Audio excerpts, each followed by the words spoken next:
Y bueno, vamos a entrar ahora a la siguiente entrevista que tenemos con Jorge Luis Sierra Guzmán. Ya le he comentado en otros momentos, desde mi punto de vista, el hombre posiblemente más informado, más documentado sobre Fuerzas Armadas en México, sobre los cárteles que operan, sobre la estrategia, un experto también en temas de seguridad nacional y seguridad interna. Jorge Luis Sierra Guzmán, pues vamos a tener una charla con él.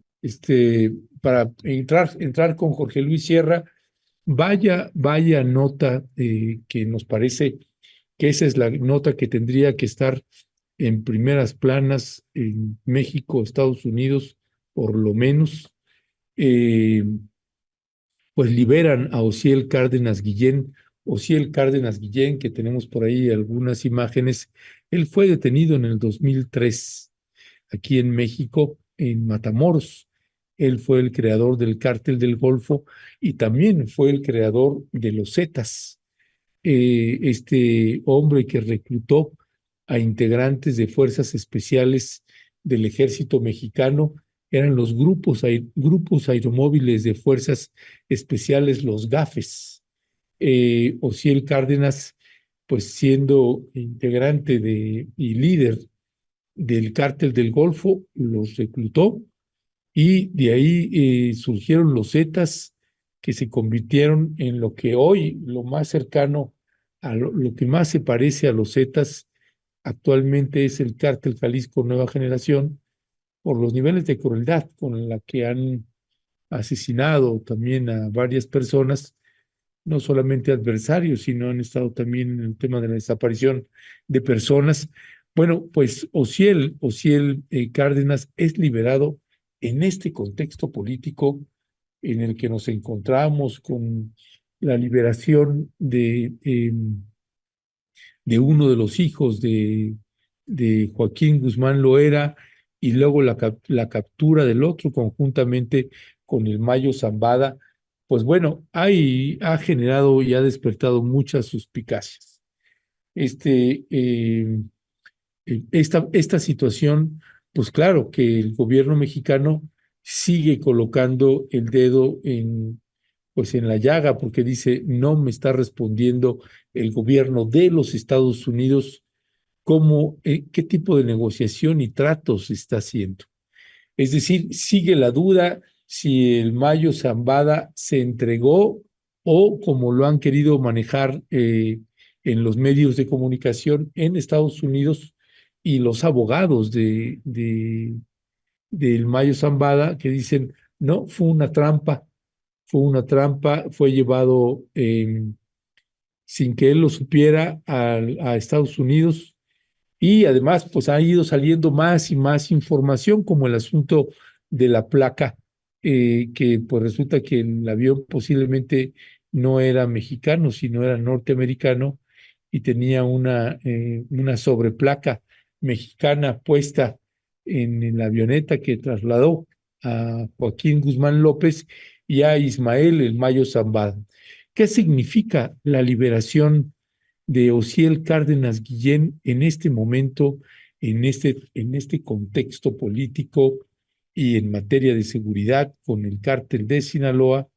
Como le señalé a usted, Osiel Cárdenas Guillén, pues el líder del cártel, ex líder del cártel del Golfo y también pues uno de los precursores, precisamente quien conformó al grupo de los Zetas, ya se encuentra con nosotros y con nosotras Jorge Luis Sierra Guzmán, especialista en Fuerzas Armadas, en seguridad nacional, en seguridad interna, lavado de dinero, crimen organizado. Jorge Luis Sierra Guzmán, siempre un gusto y un placer tenerte por acá. Muy buenos días. Tu micrófono, Jorge Luis, tu micrófono no está activado. Hola, ¿qué tal? Muchas gracias. Perdona, saludos al auditorio. Gracias, Jorge Luis. Pues Jorge Luis, ¿cómo leer, cómo interpretar la liberación de Osiel Cárdenas? Fue detenido en México en el 2003 y después en el 2009 trasladado a los Estados Unidos y pues finalmente 21 años después de haber estado preso obtiene su libertad. Cómo leer una noticia de esta naturaleza, Jorge Luis? Bueno, creo que en principio no sabemos exactamente si la noticia que se dio esta mañana está relacionada con la libertad de Osiel Cárdenas. Más bien parece ser que lo que sucedió es que Osiel Cárdenas salió de la prisión federal en donde estaba y en esos momentos sigue bajo custodia del gobierno federal de Estados Unidos. Es el mismo caso que ocurrió hace unas semanas, hace varias semanas con Ovidio Guzmán, que se dio la noticia de que sale de custodia de una prisión federal, pero entra en un lugar en donde sigue estando bajo custodia del gobierno federal de Estados Unidos. Ese parece ser el caso. No hemos visto ninguna indicación de que él haya quedado en libertad en la calle. Tiene órdenes de aprehensión pendiente en México, así que también tiene solicitudes de arresto en México. Y recordemos que, bueno, Osiel Cárdenas es una figura realmente clave para el entendimiento del narcotráfico en México en las últimas décadas. Así que es posible que Osiel Cárdenas haya pasado pues a ese cuerpo de informantes que el gobierno de Estados Unidos está en esos momentos integrando para comprender mucho más a fondo los vínculos del narcotráfico y sus ramificaciones en todo el país, tanto a nivel político como a nivel económico y empresarial. Ya, me queda la duda ahí sobre si hubo un acuerdo, un convenio de cooperación con el gobierno de los Estados Unidos. Entiendo el de Ovidio Guzmán, porque pues es reciente su aprehensión y su extradición, pero en el caso de Osiel Cárdenas, pues lleva 21 años preso y en los Estados Unidos desde el 2009, pues qué tipo de negociación podría estar haciendo o de información estando preso en un penal de máxima seguridad allá en los Estados Unidos. Sí, son pues varias lagunas que de pronto estamos teniendo en el país. En este caso, me refiero al caso de Osiel Cárdenas, la liberación o si será un testigo protegido, eh, que lo mismo que Ovidio, pues el gobierno mexicano está pidiendo la información también al gobierno de los Estados Unidos y no sé aquí, Jorge Luis, porque vimos que ya hubo un viraje por parte de la Fiscalía General de la República y ya están también girando orden de aprehensión contra Ovidio Guzmán. ¿Cómo leer estas acciones que está haciendo el gobierno mexicano en estos enroques o estos movimientos de tablero con respecto de líderes de cárteles en los Estados Unidos, Jorge Luis? Mira, un poco tratando de entender qué es lo que ha estado pasando en el país en los últimos meses, creo que ha sido evidente que ha habido un movimiento del gobierno federal mexicano muy intenso para desmantelar la red de protección que tienen los hijos de El Chapo Guzmán. Los hijos de Joaquín Guzmán Loera, conocidos, digamos, popularmente como los Chapitos, y que han estado controlando el negocio que dejó su padre después de haber sido detenido, extraditado y enjuiciado en Estados Unidos. Entonces tengo la impresión porque ha habido una serie de registros de detenciones, digamos, de la gente encargada de la seguridad de los hijos de Joaquín Guzmán Loera, eh, frecuentemente, y ha habido personas que han, digamos, perecido en enfrentamientos, y ha habido personas arrestadas, de tal manera que la estructura de control de los hijos de Joaquín Guzmán Loera había sido recientemente debilitada. Las operaciones que ocurrieron ayer en Culiacán, Sinaloa, creo que deben entenderse en ese sentido, que el gobierno de López Obrador, de Andrés Manuel López Obrador, eh, quería y me parece que quiere dejar el gobierno, dejar la presidencia con la desmantelación, el desmantelamiento del control de los hijos de Joaquín Guzmán Loera en el país. Ya, ¿y dónde queda el cártel que ahorita está siendo pues el más violento que tenemos en el país, el cártel Jalisco Nueva Generación? Esa es otra de las grandes dudas, porque vemos que el cártel Jalisco Nueva Generación, con toda una ramificación de células que empiezan a operar a lo largo y ancho ya del país, eh, ahí no vemos poca acción. Y sí, esto que señalas de que se apretó, se le apretaron las tuercas a los líderes del cártel Jalisco Nueva Generación. Y además, Jorge Luis, perdón que te haga las preguntas así, pero además se da en un marco donde sale el actual secretario de la Defensa Nacional en un mes donde se está definiendo pues quién será el nuevo secretario de la Defensa Nacional, y así como es la estructura dentro de las Fuerzas Armadas, que si alguien la conoce bien, pues sos vos. ¿Qué decir sobre pues el juego que están teniendo pues estos dos cárteles que ahorita se identifican como pues los más poderosos que tenemos en el país, que es el de Sinaloa, que ya ahorita explicaste al respecto, pero está el cártel Jalisco Nueva Generación, que es el que se le parece más por su forma de operar a los Zetas.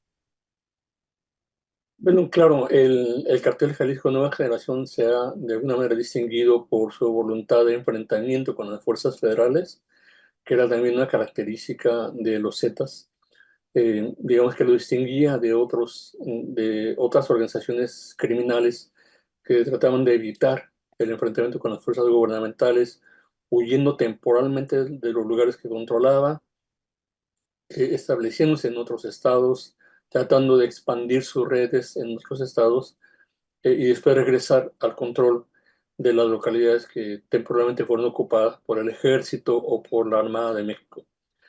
Me parece que en ese sentido el cartel Jalisco Nueva Generación ha mantenido su estrategia de confrontación con las fuerzas federales, ha insistido en incrementar sus operaciones en las dos fronteras, tanto en Chiapas como en la frontera de México con Estados Unidos, en los estados que están fronterizos con Estados Unidos, y ha tenido también, digamos, acciones muy importantes en algunas zonas del centro del país como Guanajuato.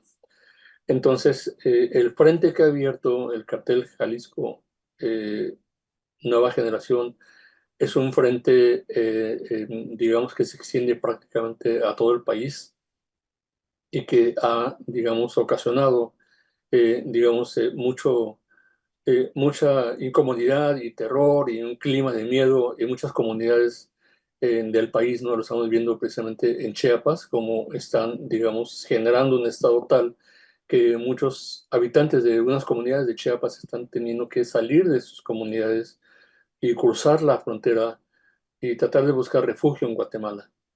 Entonces, esas son las operaciones que están ocurriendo en estos momentos en los que está a punto de ocurrir el cambio de gobierno, la entrada de Claudia Sheinbaum como la mujer presidenta de México, la salida de Andrés Manuel López Obrador.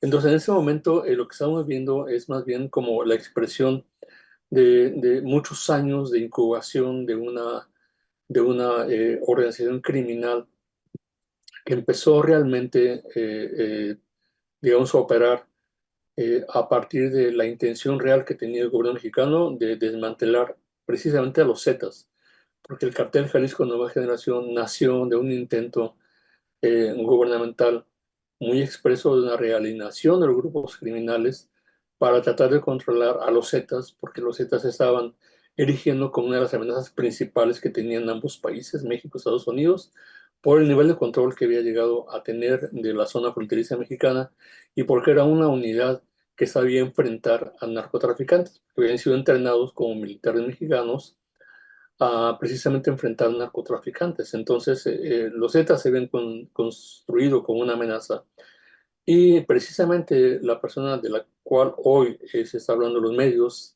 Osiel Cárdenas Guillén pues, fue el creador de los Zetas. Fue el creador, fue el que convenció, fue el que trató digamos, pues de llamar, de convencer a un grupo de militares mexicanos que finalmente consintieron integrar la escolta personal de Osiel Cárdenas Guillén y que después constituyeron, digamos, una organización eh, con sus propios objetivos, su propia estructura, sus propias negociaciones y maneras de operar, que se nombró entonces la compañía. Entonces, en esos momentos creemos que ha sido, digamos, creada una organización criminal que tiene una capacidad, digamos, relativamente amplia para operar en distintos puntos del territorio nacional y aterrorizar comunidades. No digo que tenga la capacidad de enfrentar al ejército mexicano porque a pesar de que se han registrado, digamos, operaciones digamos, nuevas como establecimiento de minas terrestres o utilización de artefactos, digamos, dirigidos a control remoto que pueden lanzar bombas sobre una comunidad, que pueden utilizar explosivos como drones, o la utilización de armas con el suficiente calibre como para derribar un helicóptero militar. De todas maneras, no se puede equiparar la fuerza que tiene el ejército y la fuerza que tiene la armada para combatir a una amenaza criminal como la que constituyen el cartel Jalisco Nueva Generación. Sin embargo, creo que la tónica que ha tomado este gobierno, el gobierno de Andrés López Obrador, es evitar las confrontaciones con grupos criminales en lugares en donde pueden ocurrir muchas bajas llamadas colaterales, en donde puede ocurrir, digamos, eh, mucho transeúnte, mucha gente de las comunidades que puede perecer cuando hay una operación militar y hay un enfrentamiento con las fuerzas criminales, ¿no? Esos ocurren, los enfrentamientos pueden ocurrir enfrente de un mercado, afuera de una escuela, afuera de un recinto universitario, a cualquier hora, ¿no? Y creo que lo vimos en lo que fue llamado el Culiacanazo, que sintió toda una ciudad de Culiacán, sintió los efectos del narcotráfico, una violencia extendida en toda una ciudad. Y es precisamente eso, creo, lo que el gobierno de López Obrador quería evitar, que se volviera a dar otra vez un acontecimiento como el que ocurrió hace varios años en Culiacán, ¿no? Ya, pues Jorge Luis Sierra Guzmán, pues un momento importante que estamos viviendo en México. Hoy es el penúltimo día del mes de agosto y entramos en la recta final del presidente Andrés Manuel López Obrador y la entrada de Claudia Sheinbaum. Eh, ¿cómo lees tú para la audiencia, para quien te está escuchando? ¿Cómo funcionan los relevos cuando va a entrar un nuevo secretario de la Defensa Nacional? Sabemos que en esta administración del presidente López Obrador se rompió el protocolo, le había pedido, que era la costumbre, se le pedía al secretario de la Defensa Nacional que sugiriera nombres de quienes pudieran relevarlo cuando termina una administración. En este caso, el presidente López Obrador señaló que de los que le sugirió el general Cienfuegos, pues eligió otro, en este caso Luis Crescencio Sandoval. Y pues ahora viene Claudia Sheinbaum y, como es costumbre, pues se va a anunciar quién será el sustituto los últimos 15 días del mes de septiembre. Y además Claudia Sheinbaum avisó que, aunque se va a hacer el nombramiento, el actual secretario seguirá operando conjuntamente con el nuevo secretario para tener el proceso de transición. ¿Qué diferencias ves en sexenios pasados en esta nueva transición que se va a dar en la Secretaría de la Defensa Nacional? Bueno, de manera clásica, Ernesto, se hace una terna de generales de división, que son generales que tienen, digamos, el más alto grado militar alcanzable en el ejército mexicano. en el ejército y en la Fuerza Aérea, que los hacen ser, digamos, los hace ser incluidos en una lista muy acotada que normalmente le entrega el, pues el secretario de la Defensa Nacional al presidente electo, que en este caso ha sido Claudia Sheinbaum. En otros casos pues han sido los presidentes electos anteriores del año 2000, ¿verdad? Dos presidentes del PAN y un presidente del PRI. Y esa ha sido más o menos la dinámica que ha ocurrido. Sin embargo, con el presidente Andrés Manuel López Obrador, me parece que esa dinámica tuvo un cambio en la medida de que Andrés Manuel López Obrador realmente necesitaba y quería tener una alianza y digamos, un apoyo fundamental en las Fuerzas Armadas, particularmente en el ejército mexicano, y entonces eso lo llevó a seleccionar a la persona de su preferencia que pudiera estar o no estar dentro de las personas nombradas en la terna que le entregó el secretario de Defensa saliente. Eso es normalmente lo que ocurre. Sin embargo, con López Obrador, pues eso tuvo un cambio. Entonces López Obrador tuvo una voz, digamos, como presidente, que me parece que es precisamente la atribución. Eso es es la atribución de un presidente, es seleccionar al secretario de la Defensa Nacional y también seleccionar al secretario de la Marina Armada de México, y entonces a partir de ahí empezó a obtener la confirmación legislativa en ese proceso que ocurre.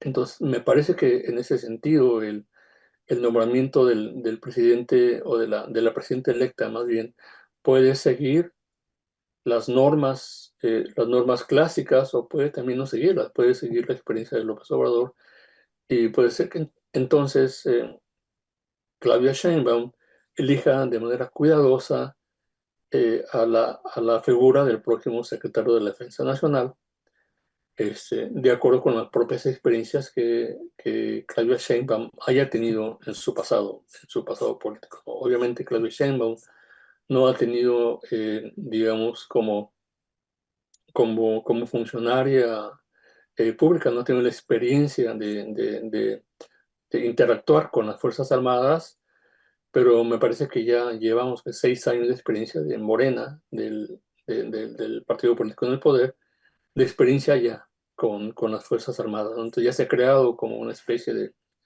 digamos, experiencia previa de una relación muy intensa con las Fuerzas Armadas, que hace que ella esté valorando de manera cuidadosa quién va a ser la persona que designe. Ya, pues bueno, pues es una de las grandes incógnitas que todavía hay. Sabemos ahí por los corredores lo que se escucha, pues que están las pugnas ahí, que si Luis Crescencio pues quiere que sean algunos, tiene dos generales por ahí. No sé si además existe algún, eso que son las reglas no escritas, Jorge Luis. Entiendo que parte de la tradición que hay para el nombramiento de nuevo secretario de la Defensa es la alternación de las armas. Es decir, ahorita Luis Crescencio Sandoval, que el arma en la que se especializó es en la caballería motorizada. Y entiendo que por tradición tocaría que fuera pues la unidad del arma del próximo secretario sería un batallón de infantería. No sé si sabes si eso se ha seguido manteniendo o no. Pues creo que no ha estado tan determinado por el origen del arma dentro del ejército mexicano. Eso en realidad, digamos, es algo que de alguna manera cambió en el ejército mexicano, porque antes sí, efectivamente había mucha rivalidad y había un conflicto potencial entre, digamos, generales de diferentes armas, ¿verdad? Generales del arma de la caballería o generales del área de la infantería digamos, de las ramas que tiene el ejército mexicano.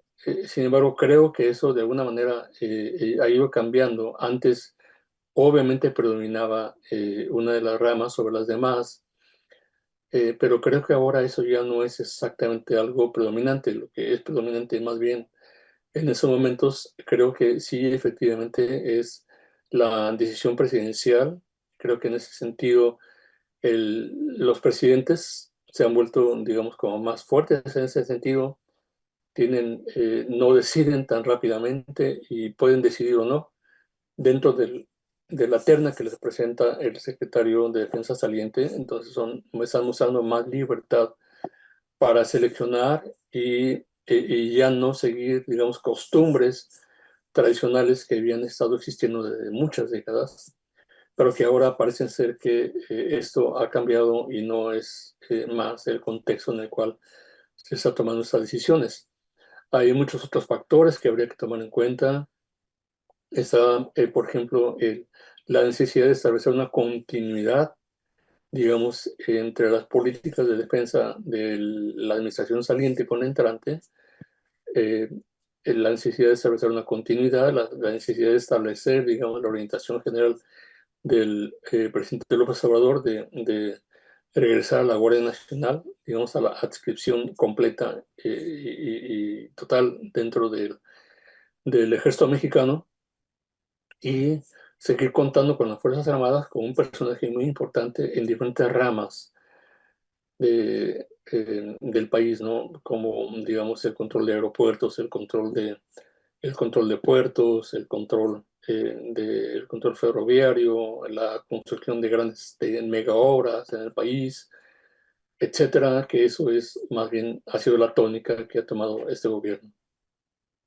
Ya, pues bueno, ahí ya veremos qué es lo que decide y qué implicaciones tiene esto en la estrategia también de seguridad nacional y seguridad interna que tendrán que implementar el nuevo gobierno de Claudia Sheinbaum. Por lo pronto, de los nombres que uno alcanza a escuchar, que están ahí en la palestra, en la discusión del debate como nuevos posibles secretarios de la Defensa Nacional, el general de división diplomado del Estado Mayor, Ricardo Trevilla Trejo, que es uno de los nombres que suena, y el otro, el general de brigada Andrés Fernando Aguirre Zunza. Pues ya veremos qué sucede ahí, si es uno de estos o ninguno de los anteriores, pues ya veremos.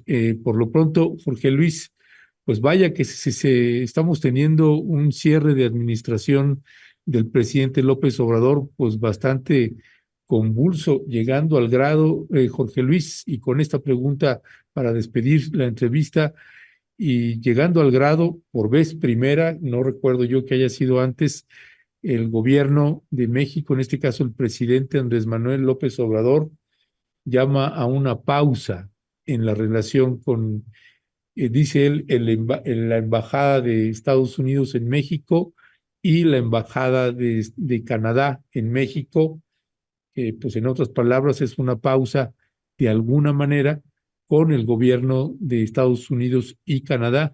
¿Qué decir al respecto sobre esto, Jorge Luis? Bueno, no es un momento único en la historia del país. Sin embargo, sí es una situación muy particular porque, digamos, no había ocurrido en los últimos años, no había ocurrido en el gobierno de López Obrador. ¿Ya había habido una pausa antes? En el gobierno de López Obrador no. Había habido digamos, momentos críticos en las relaciones. La tuvo, por ejemplo, el gobierno de Carlos Salinas de Gortari, cuando Salinas de Gortari sacó a los representantes de la DEA de México y por unos días no hubo representantes de la DEA operando en el país. Entonces ha habido crisis así, hubo una crisis muy grande que vivió el gobierno de Miguel de la Madrid cuando fue la operación para extraer del territorio mexicano a una de las personas involucradas en el asesinato de Enrique Camarena Salazar, agente de la DEA, que fue, digamos, torturado, secuestrado, torturado y asesinado en territorio mexicano.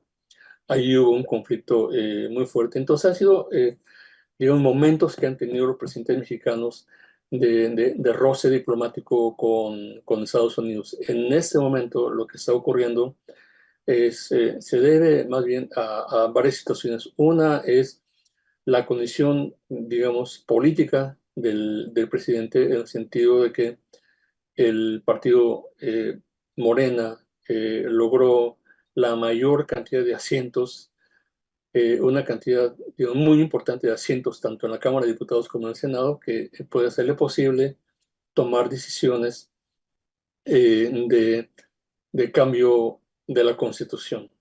Claro, faltaría ver después de que haya tomado una decisión así, qué piensan las entidades y qué piensan los congresos estatales, ¿no? Una reforma a la Constitución tiene que pasar por una aprobación de los congresos estatales.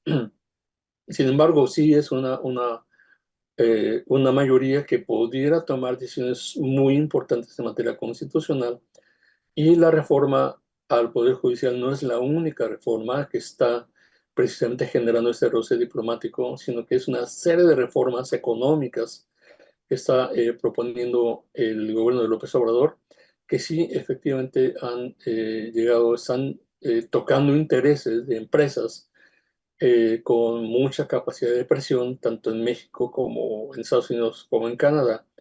Y eso es precisamente lo que me parece que es lo que estamos viendo en este momento, ¿no? Que hay una gran presión, claro, digamos, todo públicamente, todo está concentrado en la reforma judicial, pero por detrás están las reformas económicas, que es lo que precisamente está causando en el fondo el mayor roce posible que puede existir en ese momento. Ahora, la pausa como tal no es, de alguna manera, no es una ruptura de relaciones diplomáticas. López Obrador ha dicho que las relaciones entre ambos países siguen su cauce normal. La secretaria de Relaciones Exteriores está diciendo estamos trabajando de manera normal con el gobierno de Estados Unidos, no ha habido ninguna ruptura. Simplemente me parece que es como un momento de extrañamiento en donde se hace una pausa, que quiere decir que por lo menos conversaciones con el presidente no van a ocurrir en esos días, ¿no? Ya, pues Jorge Luis Sierra, pues muchísimas gracias y además coincidimos, lo hemos comentado, la propuesta de reforma al Poder Judicial es que le duele a las poderosas empresas, particularmente a las mineras, por poner un ejemplo de un sector que es muy poderoso económicamente a nivel mundial y que vaya que si representa un ingreso importante para Canadá y para los Estados Unidos. Y pues una reforma al Poder Judicial pues lo que implica es que si en esta administración hubo propuestas, hubo reformas a la ley minera, por ejemplo, pero pues en el Poder Judicial pues las votaron, anularon esas reformas, pues esta reforma que está haciendo el presidente López Obrador y la presidenta entrante, Claudia Sheinbaum, pues le quita ya la última resistencia que tenían y por eso es una reacción, porque pues es una cadena de reformas estructurales que le están doliendo al gran capital. Jorge Luis Sierra Guzmán, como siempre, un placer que nos acompañes. Te mandamos un fuerte y fraterno abrazo, Jorge Luis, y seguimos al habla. Muchas gracias, Ernesto. Saludos a la audiencia. Muchas gracias. Gracias. Pues bueno, es Jorge Luis Sierra Guzmán, además de ser un gran amigo, si tiene usted oportunidad y puede googlear, a lo mejor todavía puede conseguir, no sé si a través de Amazon o no sé de qué plataformas, hay un libro que se llama El enemigo interno, escrito por Jorge Luis Sierra Guzmán, extraordinario libro que pues usted no, si tiene oportunidad, búsquelo, léalo, el enemigo interno, por Jorge Luis Sierra Guzmán, donde aborda también a profundidad el plan DN2 del Ejército Mexicano, y además conjuntamente escribió con nosotras y nosotros en un libro que publicamos en el año 2000, Siempre cerca, siempre lejos, las Fuerzas Armadas en México, que invitamos a una serie de especialistas para publicar precisamente pues ese libro. Pues bueno, estamos, le comento, ahí escribió Jorge Luis Sierra Guzmán, fue uno de los especialistas, Y además, pues le comento que llevamos año y medio ya trabajando un libro, digamos que podríamos decir que es la segunda parte de Siempre cerca, siempre lejos. Próximamente estaremos publicando otro libro sobre Fuerzas Armadas. Otra vez invitamos a expertas y expertos en Fuerzas Armadas y pues después de año y medio, casi dos, nos ha llevado el trabajo de este libro porque pensamos que hay que actualizar y hay que contextualizar. Así que, bueno, pues es parte de las informaciones que queríamos compartirles